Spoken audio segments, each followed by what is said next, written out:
Good evening and welcome to this week's LaRouche Organization Weekly Battle Report. I'm Michelle Aaron, your host. It is Wednesday, May 7th. Tonight's program includes a report from Canada, a report from organizing young people in the United States, and input into the confrontations in Iran, Israel, Palestine, and China. There are important contributions to many of the hot strategic situations around the world as the LaRouche movement organizes. LaRouche is the issue, is the voice of truth. Who are the interveners? Take interventions at political events where courageous citizens, typified by young congressional candidate Jose Vega, they are undeniably linked to our work. Last week, a courageous young nurse, Jennifer Kunings, got up to challenge Congresswoman Alexandria Ocasio-Cortez at a town hall meeting, challenging her on her complicity and inaction towards the genocide in Gaza. As the young nurse disrupted the gathering, you hear the crowd respond. After about 45-50 seconds, you'll hear a man gets up and starts shouting to silence her, saying, LaRouche, LaRouche, she's with LaRouche. LaRouche is a right-wing. Stop supporting LaRouche. Stop supporting LaRouche. We're going to watch that intervention now. And I want to know what you're doing about the genocide in Gaza. You are war criminals.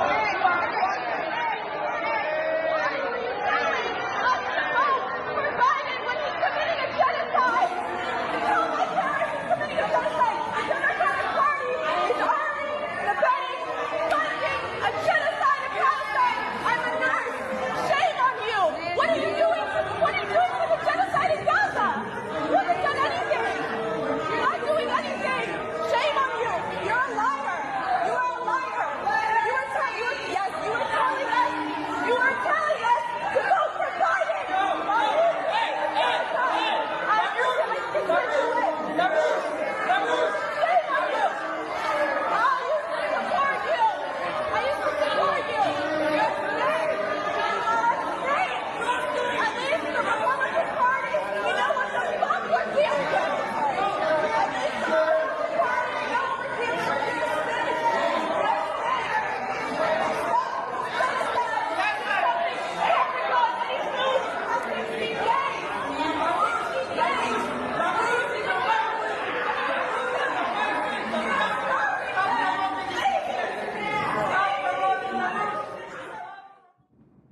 Stop supporting LaRouche, she says. As this video circulated on Twitter, and I saw in one place 79,000 views, commentators furthered the association, with one influencer saying, "Doesn't surprise me to find out that the expletive calling AOC a war criminal at her town hall was a right-wing LaRoucheite." So for anyone who may be new to the movement and ask themselves, oh, is LaRouche a right-wing extremist something, I will refer you that Mr. LaRouche ran for president as a Democrat 8 times. Tonight's program comes as we reflect on the 80th anniversary of the end of World War II and the defeat of fascism on May 8th and May 9th. President of the LaRouche Organization, Diane Sare, wrote a statement on this occasion because, as she said, we are in big trouble if we can't get out of cycles of revenge and retribution. Mrs. Sare's statement is available. You can download it from the LaRouche Organization website or the YouTube link on this video. Print it, hand out a bunch of copies. The statement is called VE Day 2025, Celebration and Rededication. In the statement, Mrs. Sare says, ultimately, we must learn that fascism and oppression can never finally be defeated on the battlefield through the unnatural act of killing other human beings, but can only be vanquished, as General Douglas MacArthur said, by a spiritual recrudescence and an improvement of the human character. This flyer was distributed last Saturday in Washington, D.C., where members of the LaRouche movement from Leesburg and Maryland participated in one of many Immortal Regiment events that were held all over the world last weekend to commemorate the victory over fascism. Events were held in Berlin, Frankfurt, Cologne, Rome, Amsterdam, Stockholm, the Democratic Republic of Congo, Argentina, Venezuela, Australia, Turkey, China, India, and South Korea.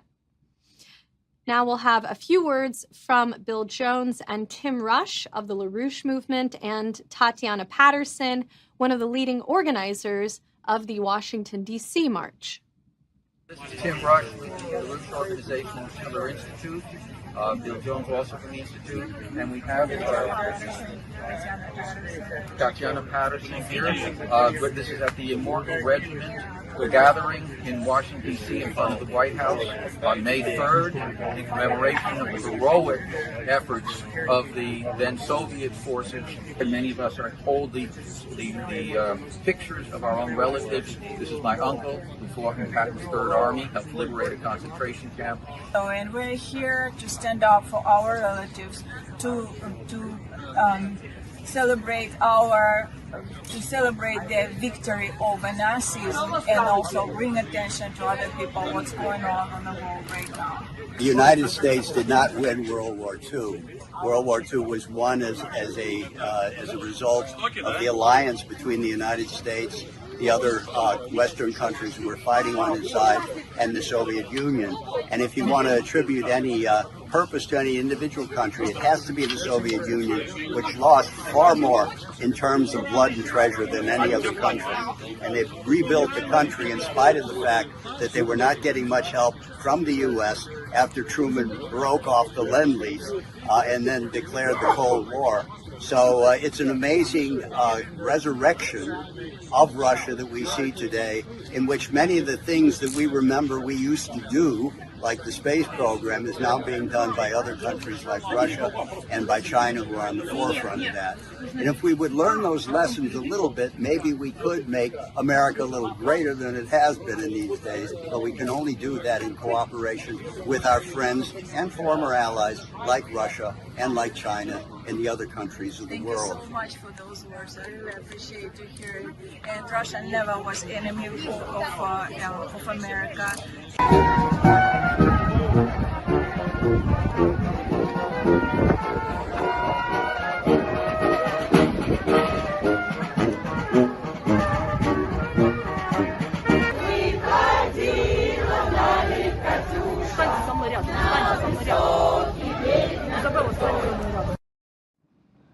The song being sung by the rally marchers at the end was Katusha, a very, very famous World War II song in Russia of a young girl bidding goodbye to her soldier leaving for war.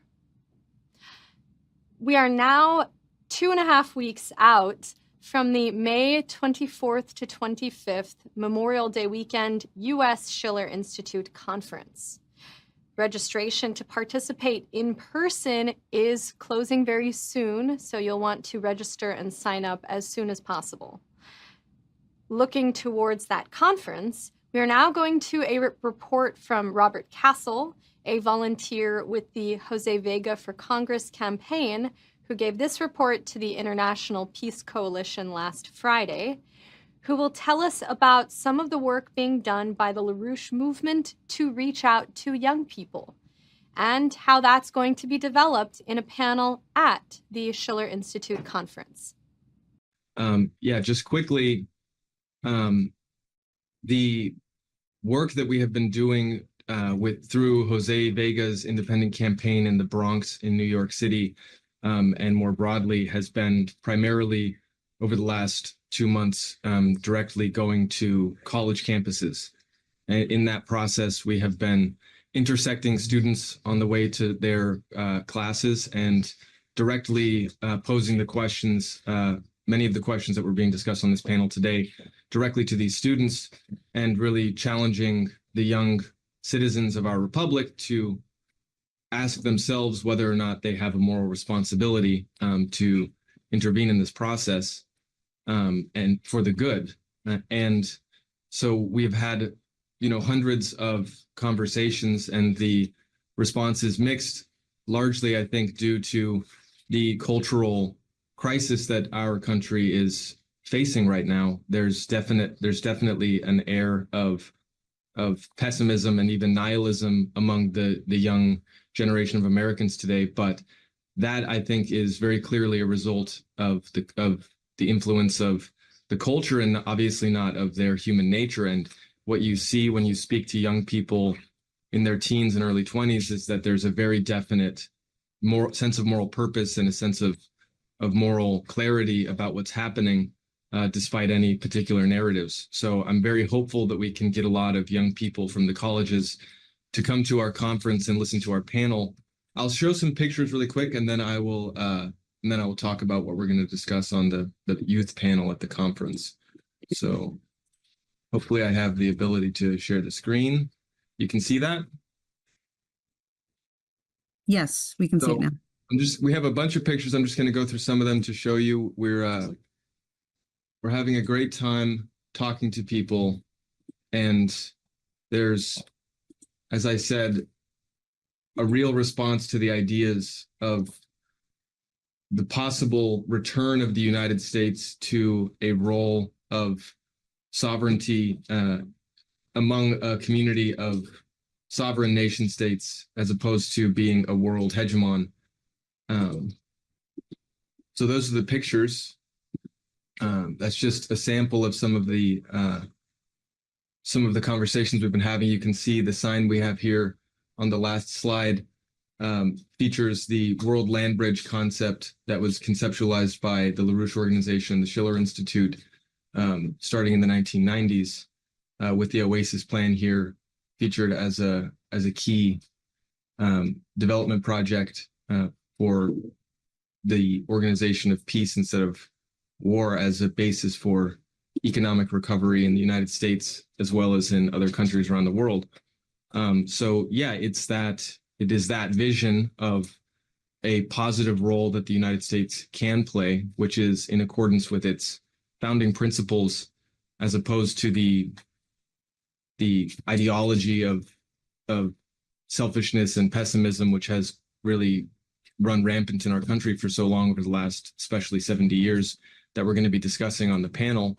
And in order to do that, we're going to go into some of the historical lineage reaching back to the Golden Renaissance of Italy, with people like Johannes Kepler, as well as American writers like Edgar Allan Poe, who many people don't realize was a self-consciously fighting very strongly on behalf of the continuation of the principles of the United States of America.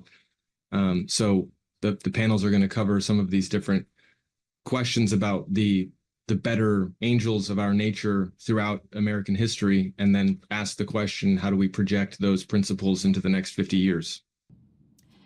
Last Friday was the 100th consecutive weekly meeting of the Schiller Institute's International Peace Coalition.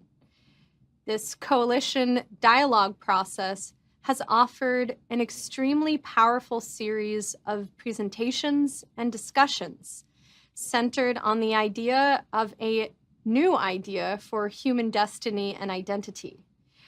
We will now see some short excerpts from this anniversary meeting titled "To Bear Witness Unto the Truth Means to Act to Stop the Genocide." That meeting included Colonel Richard Black, a former judge advocate general at the U.S. Army's Criminal Law Division at the Pentagon and U.S. Marine combat veteran, also former Virginia State Senator, who warned that those pushing for a U.S. war with China need to stop. Also, His Excellency Ambassador Hossein Mousavian, the former ambassador from Iran to Germany and currently a research scholar at Princeton University, who gave a very interesting and detailed report on the current negotiations between the United States and Iran.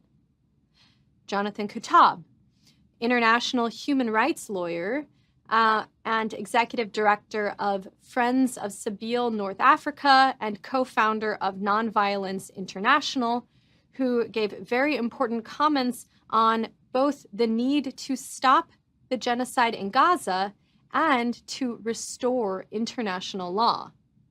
Also, Ofer Bronchtein, a former advisor of Israeli President Yitzak Rabin and the president of a Paris-based International Peace Forum.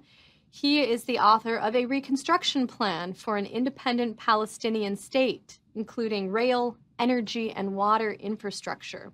And the meeting also included a video statement from Maoz Inon, who is an Israeli peace activist whose parents were killed on October 7th, and yet he is for peace. He was a leader of the peace demonstration in Jerusalem a couple of weekends ago. Also in our videos, we will see some of the important comments from Mrs. Helga Zepp-LaRouche, founder of the Schiller Institute. So in conclusion, I just want to say that war with China would be an immensely risky and mammoth undertaking. The U.S. would dominate the sea, but we would suffer huge naval losses from hypersonic missiles and submarines. Now, the U.S. is militarily dominant. We're dominant in terms of the size and force of our Navy, Air Force, and ground forces.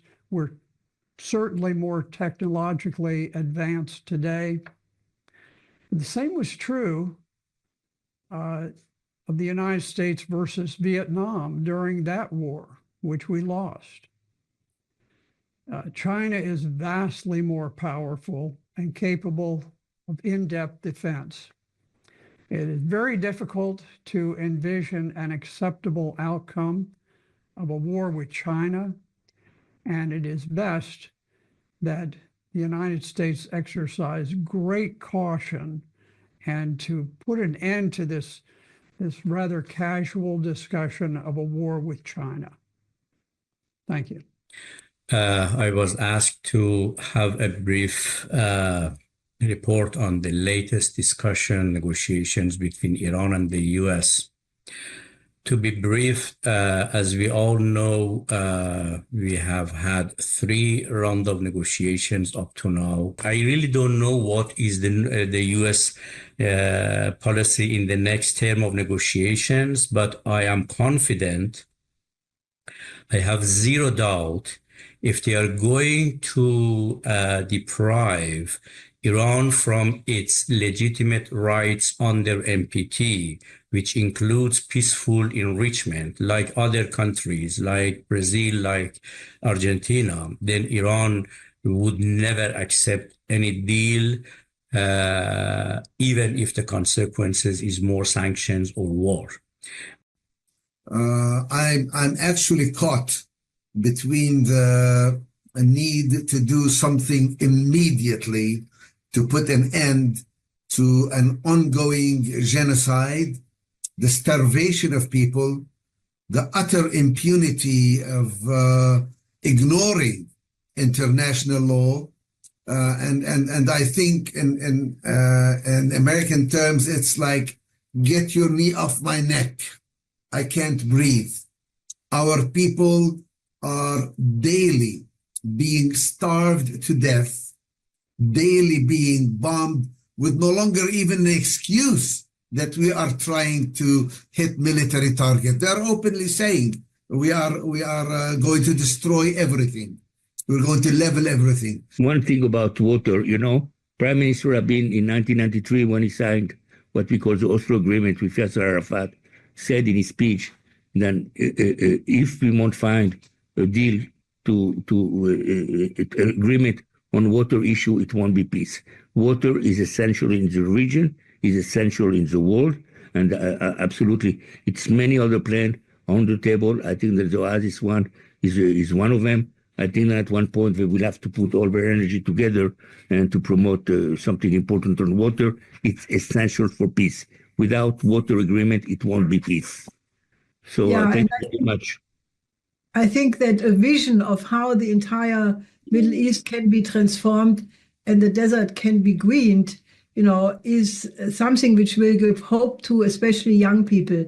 And desertification is something eminently feasible with modern technology. So rather than looking at the desert, let's look at a future where everybody has a chance to have a meaningful life. At the beginning of this session, I was making an appeal to all participants of the IPC to go with us in a 5 weeks mobilization to intersect the June conference on the two-state solution. And I really think deeply that, the Oasis plan would be, together with the two-state solution and the Egyptian plan for the reconstruction of Gaza, make a package which would not only have a perspective for Gaza, but to go beyond status quo and go into the direction of a real peace plan for the Middle East. So, I'm very happy that you are in contact and mediating with President Macron and Saudi Arabia, because we had many conferences, including Palestinian ambassadors and other officials, and they all said we need governments, because we can have a lot of mobilization, but we need finally governments to act and implement it. We are committed the next 5 weeks to do everything in our power to aid that process.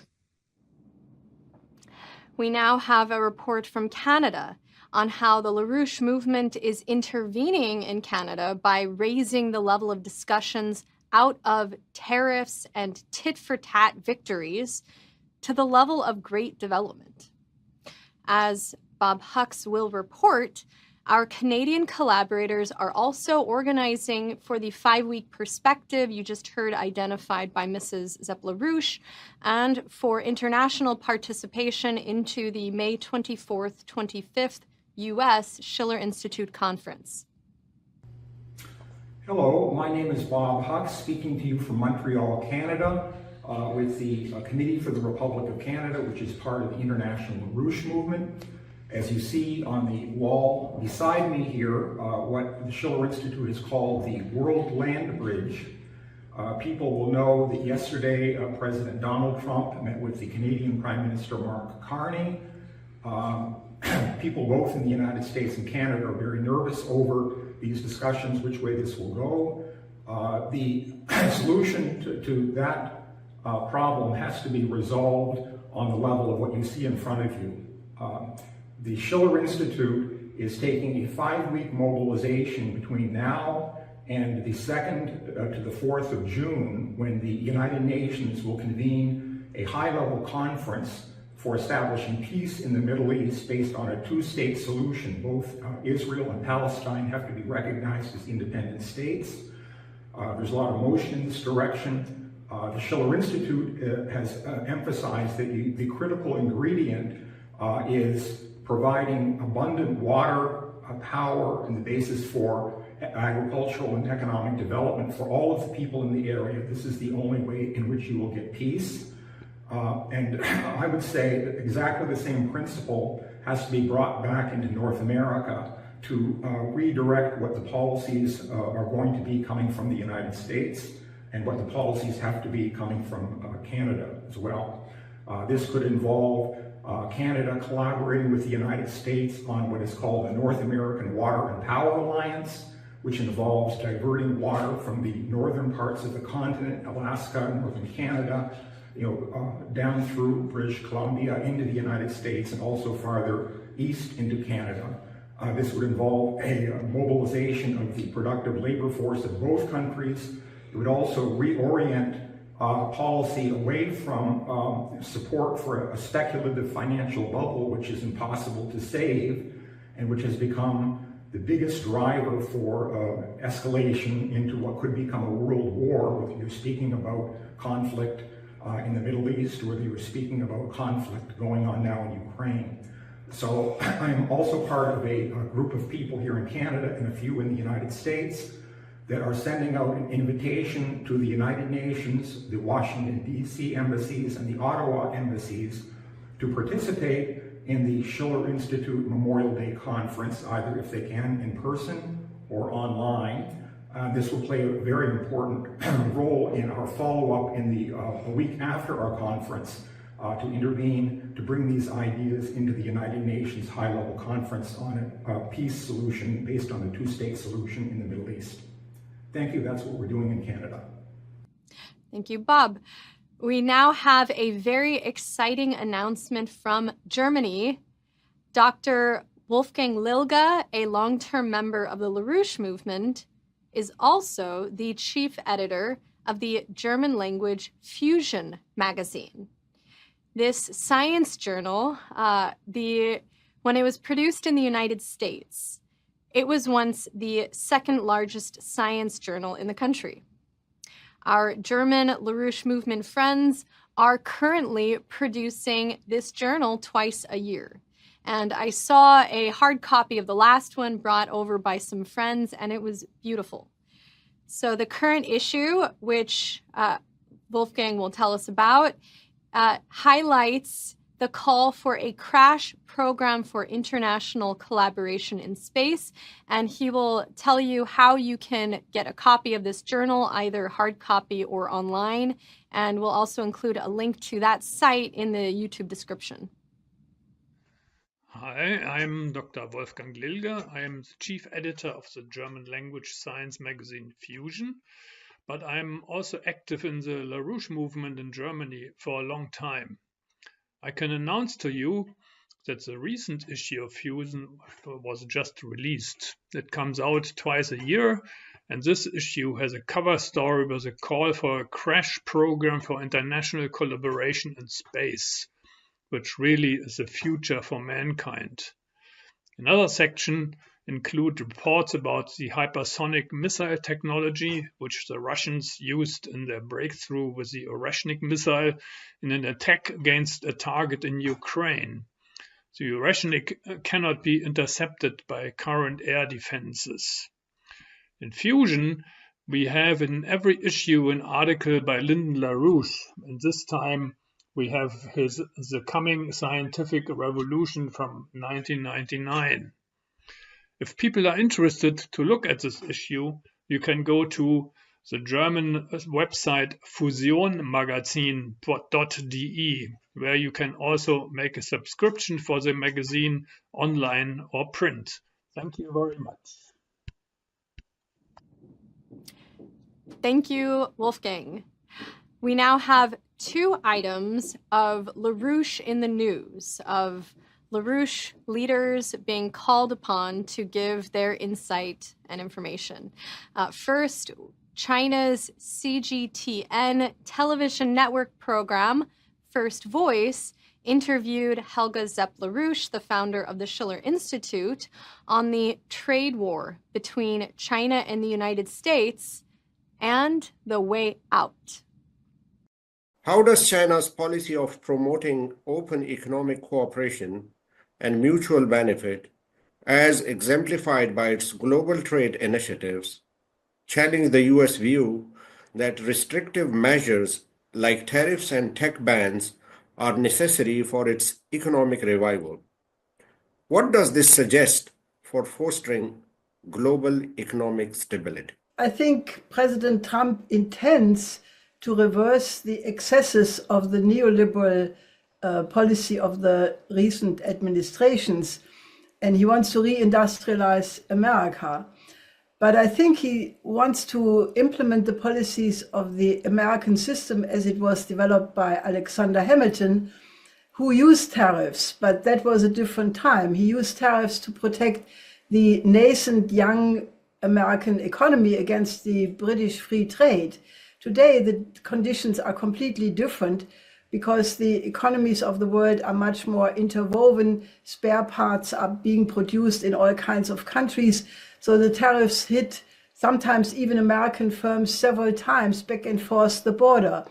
So I think that the intention of Trump is well, but I think it may lead in the short term to inflation, increased price for the American consumers, and in the medium term, it tends to make the economies of both sides shrink. How do you respond to U.S. politics? Visit and cooperate. I think that's the only way how we get out of this. How do you see in upcoming time the China-US relationship? Do you think that America would be still bent upon the same kind of rhetoric or same kind of the trade and tariff war which we saw under President Donald Trump?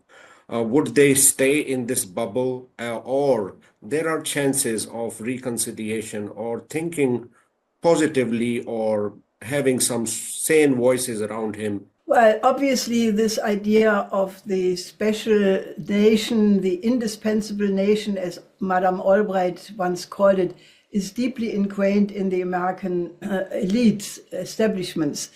However, the world has changed, and President Trump came into the White House the second time in a world which was completely different than his first term, because the countries of the global south have risen due to the rise of China and extending the economic cooperation through the Belt and Road Initiative.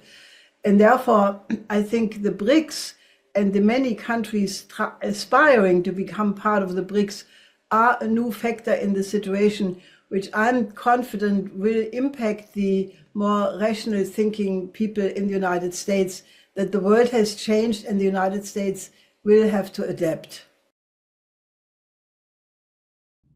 Also in the news this week was Jacques Cheminade in France. Cheminade is the head of the Solidarité et Progrès party in France. He is a former presidential candidate and long-term collaborator of Lyndon LaRouche and the LaRouche movement. Last week, Jacques was interviewed on Algerian TV program Al 24 News, whose YouTube has over 600,000 subscribers. The interview was over 25 minutes, within which Jacques made an important intervention on both the necessity for and the optimistic potential for the implementation of the Oasis Plan. Jacques Cheminade, you have spoken and mentioned recently a plan or a project called the Oasis Plan for the Southwest Asia. We would like to talk a bit with you about this project today, this Oasis Plan, where a large part is intended for Palestine, where in this plan, which we have the opportunity to read and examine, it seems very idyllic to some. Perhaps it would lead some to think it's idyllic, that it is idealistic, given that today much of the project, the solution is impossible to expect from the creators of the problem, the Zionist entity. There need to be revolutionaries in the world, and we are lacking them. That is what we are missing. I would say that the Oasis Plan is a peace plan based on a vision, water, energy in common. This is what is essential throughout Southwest Asia. I don't call it the Middle East or the Near East. That's a British imperial term. So in this whole part of the world, it is essential under several conditions. We recognize the conditions that there are people who must be participating. We must recognize a Palestinian state, free Marwan Barghouti, who is likely to represent all Palestinian currents, and have a real political order where we recognize the other. We don't just look for an enemy to justify ourselves. That's Nazi Carl Schmitt thinking. So there you have it. We need to have a win-win order as defined at least by Chinese leaders today. Both of these news interviews, we include links to the full interviews in the YouTube description. This week, we have seen a profound collection of interventions of the LaRouche movement into world history. We intervene with ideas, as with the important publication of the German Fusion Science magazine. We intervene with insight, as with the International Peace Coalition fostering dialogue between experts towards the direction of peace. We go out and organize, and we are on people's minds. See what you are able to do this week to increase your engagement, your contribution to the process. Can you donate? If you're on YouTube, look below the video is the thanks button where you can click and make a donation. You can also donate directly on the LaRoucheOrganization.com website. Grab the new flyer we introduced you to earlier, written for this week's occasion of the victory in Europe, the defeat of fascism, end of World War II anniversary, titled VE Day 2025, Celebration and Rededication, written by TLO President Diane Sare. Print it out or email it out also, but print it out, hand out 50, 100 copies, 10, and send in your reports, info@LaRoucheOrganization.com. We would love to see photos, videos of what you're doing to go out and talk to your fellow citizens. Organizing can be intimidating, but in the words of Eleanor Roosevelt, a great organizer and mentor to President John F. Kennedy, you must do the thing that you think you cannot do. So that's what we have for this evening's report. Thank you for tuning in, taking your time, and we look forward to seeing you